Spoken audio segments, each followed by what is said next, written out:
Good morning, Lower School.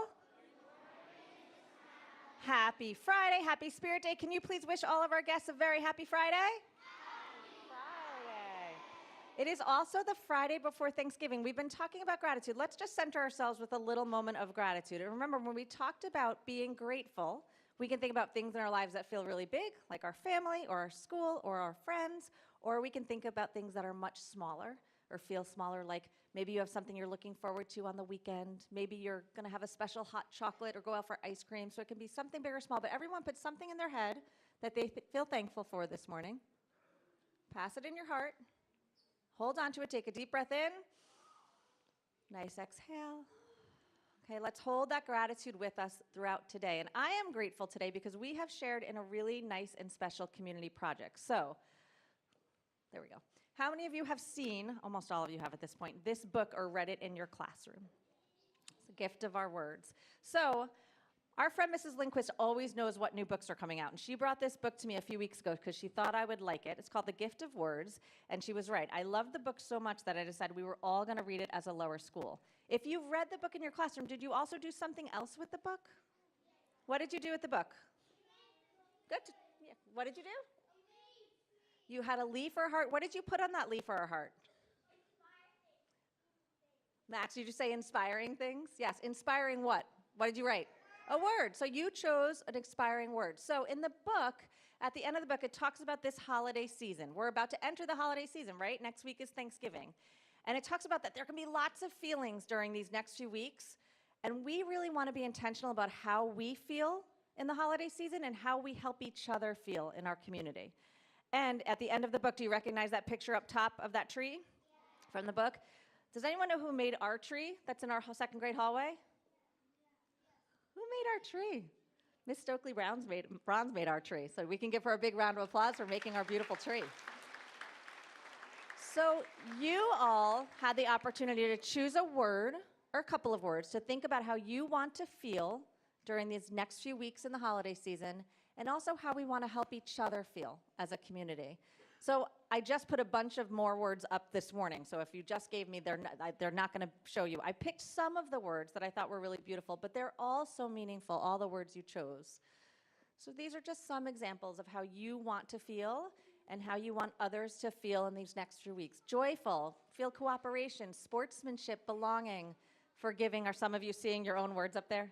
That's exciting. Love, playful, spectacular, unity. Happiness, grateful, that was my word. Hope, endless possibilities, peace, kindness, and loved. So what we want to make sure we're doing in these next weeks is we want to make sure that we are acting in ways that help create those feelings. So we need to turn those words into actions. I had 2 people write "Together we can." That's up on the tree twice. And I thought that was a really nice to close this, because that is how we're going to make everyone feel all those wonderful words you chose to write on our wall, to put on our tree, is how we act towards each other. So we get to choose how we're feeling and how we're helping each other feel as a community. Grown-ups, we're also going to invite you. The leaves and hearts and Sharpies are on the table, so if you want to add a word, you can leave it with me or Leatrice, and we will staple it up to our tree. But really want to think with intention of how we are feeling in these busy weeks that are about to be here and how we're helping each other feel. So before I hand it off to our announcers, whatever word you chose, and if you haven't chosen your word yet, think of it. I'm going to do the same thing I did at the beginning with our sense of gratitude. So put your word in your head, pass it through your heart, take a deep breath in, exhale, and let's all work with intention in these next few weeks. Right now, we want our announcers to feel encouraged. So can you all lend them courage with a round of applause and welcome them?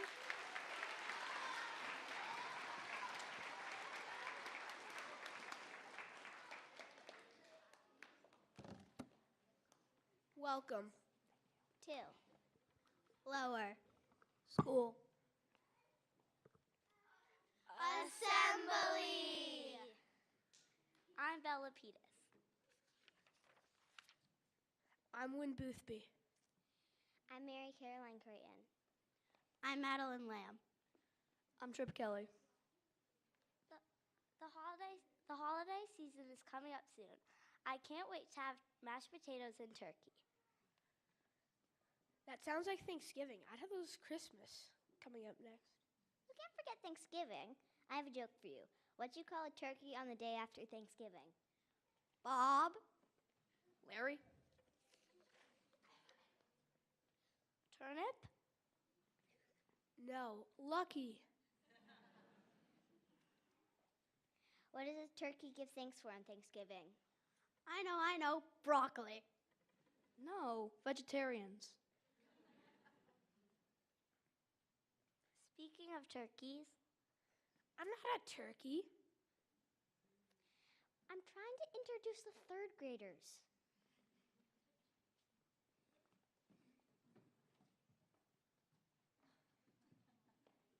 Please welcome Lindley and Eliza from 3H to share their I Am Not a Turkey projects.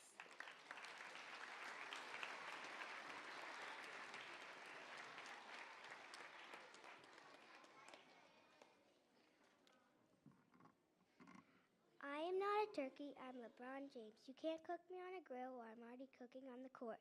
And a turkey wouldn't be in the movie Space Jam 2. Now would he? Also, turkeys can't dunk, dribble, or pass. So remember, I am not a turkey.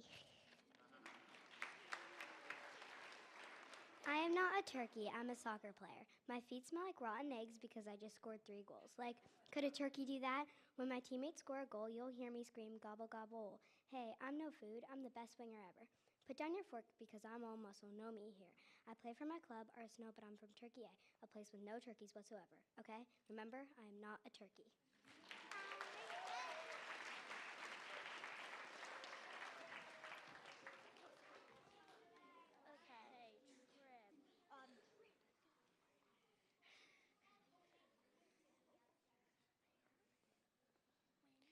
Thank you, Lindley and Eliza. Now we will hear from Irving and Sophie from 3M.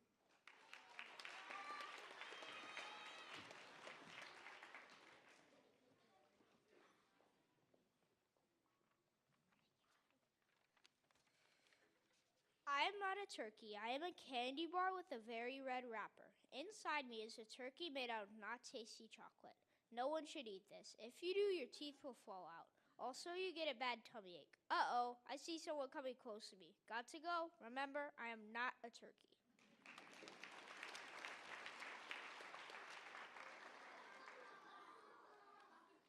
I'm not a turkey. I am a Starbucks barista. In fact, I am the manager. I can make any drink on the menu, like coffee, tea, you name it. My favorite is an iced chai latte. In the fall, we have pumpkin spice drinks for Thanksgiving, but for some reason, our customers look at me funny when they order them. I don't know why, but I just say happy holidays. I celebrate by filling up on egg and cheese sandwiches and cake pops. Don't you think that's the perfect Thanksgiving meal? Remember, I'm not a turkey.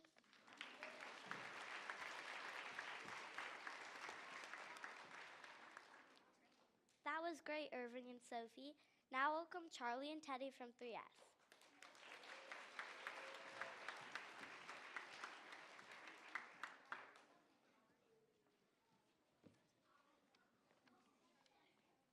I am not a turkey. I am a gourmet chef. Some of the most likely places to see me are New York's finest restaurants. Also, please note that my cooking skills are great, and that is why I am not a turkey. If you ever come to one of my restaurants, please order my 5-star mac and cheese. Another reason I am not a turkey is because I went to culinary school and turkeys don't. The next reason is because there is definitely no such thing as a turkey that can cook.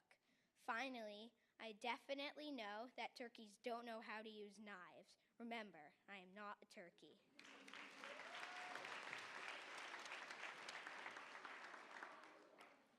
I am not a turkey. I am a football player. Surely they wouldn't eat a football player for Thanksgiving. I'm the quarterback for the Patriots, but I'm not Tom Brady. I'm an unusual quarterback. I'm not like most quarterbacks. When I run, most quarterbacks run around the D-line, but not me. I like to go right through the pocket. I'm Drake May. Remember, I'm not a turkey.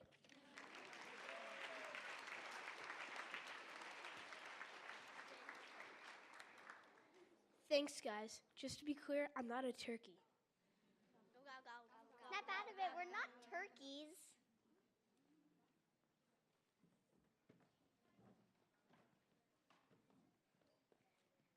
After our trip to the Institute of American Indian Studies, I'm guessing they're not vegetarians. But they were great storytellers. Remember how they told us the story about how the turtle learned to fly? Let's hear more about our trip to the Institute of American Indian Studies. Welcome, Chip, Mila, and Oscar from 4A.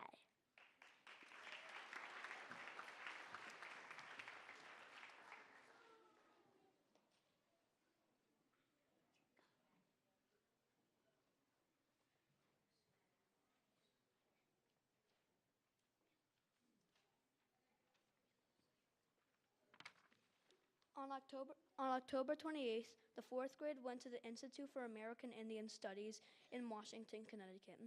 Its mission is to protect and educate people about the culture of the indigenous groups in this region and to share what they are doing now, because these cultural groups are still alive and active today. On our trip, we learned about the Native American wisdom and how these groups have evolved over the years. During our trip, we learned about life in a longhouse village. We learned that the Native Americans of the eastern woodlands have very advanced purposes for plants and animals. They know how to raise corn, beans, and squash so that the three plants help each other grow.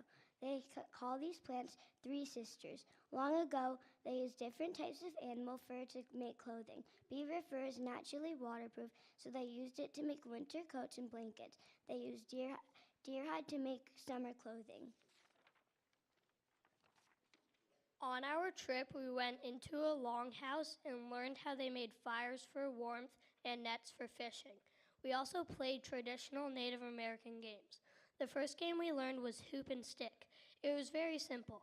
All you had to do was catch the netted hoop with a wooden stick. The next game was about stealth. The rules were one person stands blindfolded in the middle of the circle holding an object. Then one person in the circle is called to take the object without the person in the middle knowing who it was.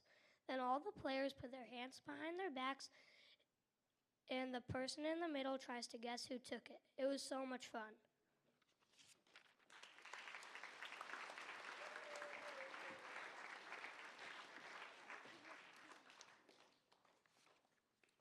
That was amazing.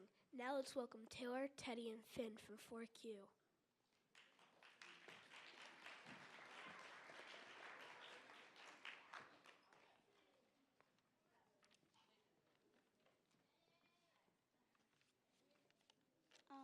American Indians believe that every day is a day for thanksgiving and gratitude for all the earth shares.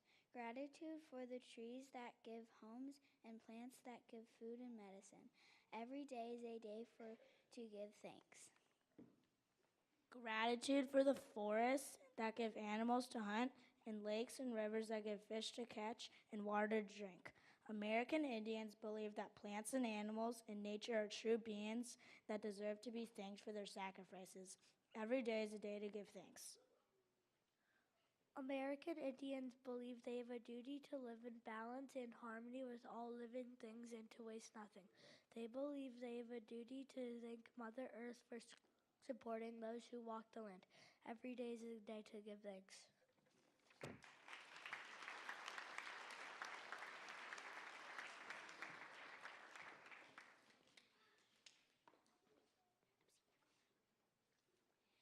Wow, please welcome Claire, Madison, and James from 4S.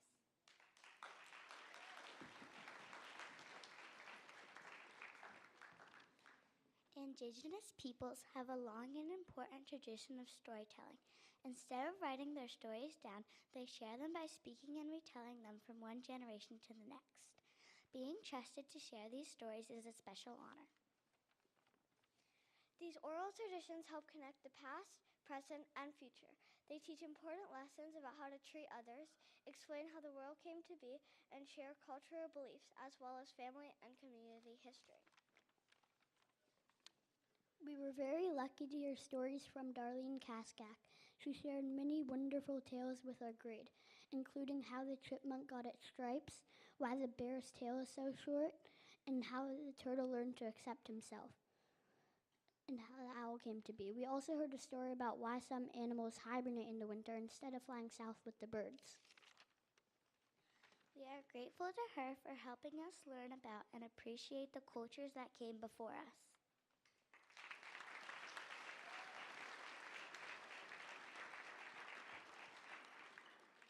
Thank you, Claire, Madison, and James. I really like playing the stick and the hoop game. That was really fun. We've been having a good time around lower school, too. Especially in library. The 4th grade worked in groups to create library public service announcements. I made my PSA in class, and you'll get to see it in a minute. The clips couldn't be longer than 30 seconds and had to include a lesson about how to take care of the books. Ooh, I want to watch some. The first one is from 4A by Wynn, Oscar, and Lizzie.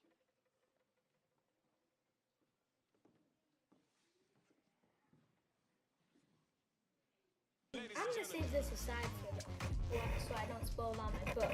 I have to go to the bathroom. I thought you'd never leave!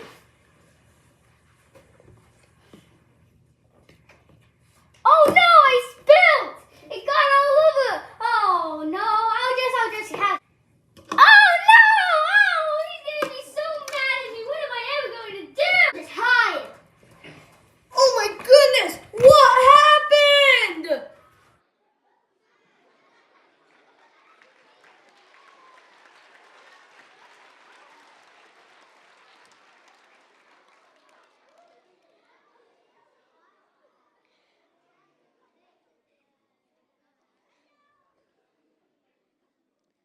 Let's watch some more. The next video is by Taylor, Eliza, and Finley from 4Q.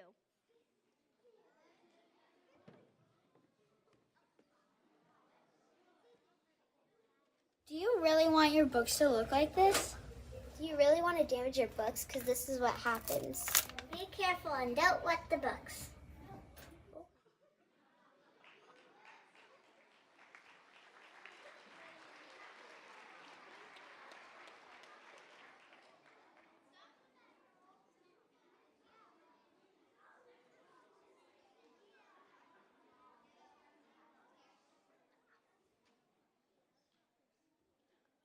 One more from 4S by Claire, Charlotte, and Penelope. I want the book. I want it. Oh my God, they're so cute. No, they're not. They're fighting. Never fear. I have another copy. Yay! Let's read and read. And oh my God, there's only another copy. Yay! Remember, never fight over books, because there's always another copy. For me, right, for me.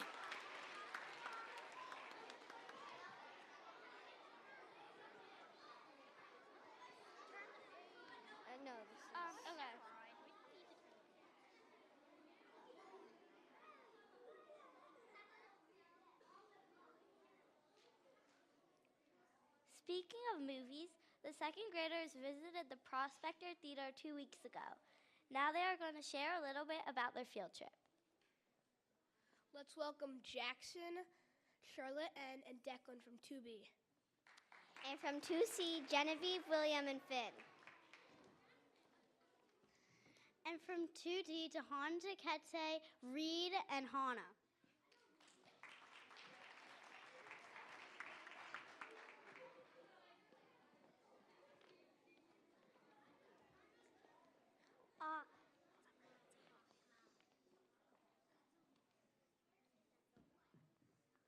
On November 6th, the 2nd grade visited the Prospector Theater in Ridgefield. The Prospector is a movie theater that gives jobs to people with disabilities. People who work at the Prospector Theater are called prospects. Each prospect has a sparkle or a passion that they turn into a job. For example, Cubby, one of the prospects, is really good at writing scripts. He helps create short videos that you can watch before a movie starts. When we toured the theater, we visited the Heads Up Cafe. It has a ceiling made of pennies. This ceiling symbolizes the prospects holding their heads up with high pride. We also visited the concession stand.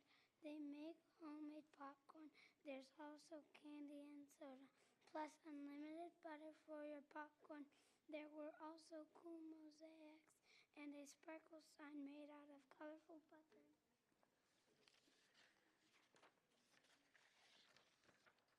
At the ticket stand, we learned about adaptive technology. For example, if you can't see, they have audio description headsets that tell you what's happening in the movie. They also have closed caption decoders for people who can't hear. They can look into a little screen and read what the people are saying in the movie. In addition, they have sensory kits that you can ask for at the box office if you have trouble with communication or if the environment is too loud and you need tools to help you. Did you know that they have sensory-friendly screenings once or twice a month? That means the lights are dimmed, the volume is turned down, and guests are welcome to move around during the movie. Also, every Wednesday is open caption day. The best part was meeting different prospects and learning more about their disabilities. It helped us understand the importance of accessibility and inclusion.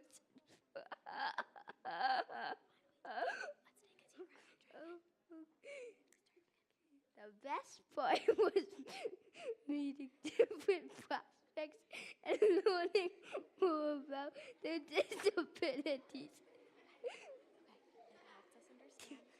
It helped us understand the importance of accessibility and illusion for all. The next time you go to the movies, visit the Prospector Theater. It is so cool.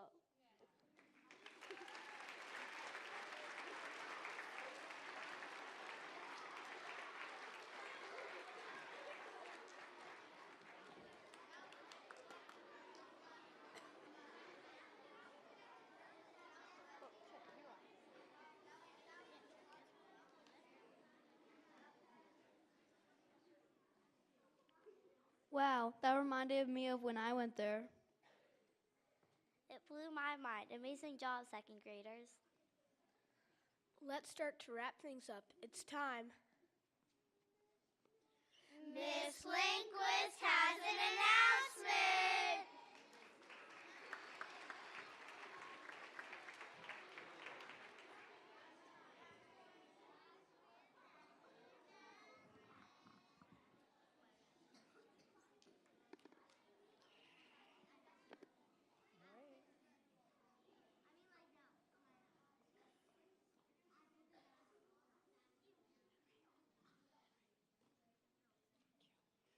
As many of you know, or probably most of you by now, we have a contest inside the door of the library at all times. And it consists of 3 books, and all the kids can guess what those 3 books have in common. And the prize, as Charlotte knows, is that you get to make up the next contest. So Charlotte was our winner last time. So Charlotte, can you tell them what your 3 books had in common, and then you're going to reach in and pick a winner. The answer was that all of the covers had animals on them. There you go.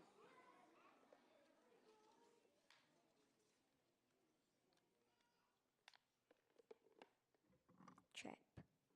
From 4A.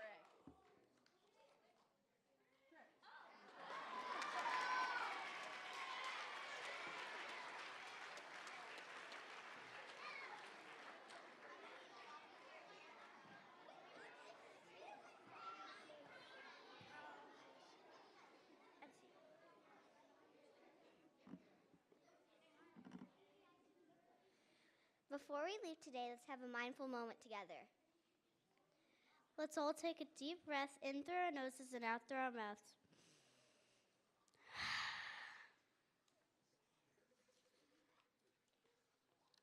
Let's do that again. In and out. And one more time, in and out.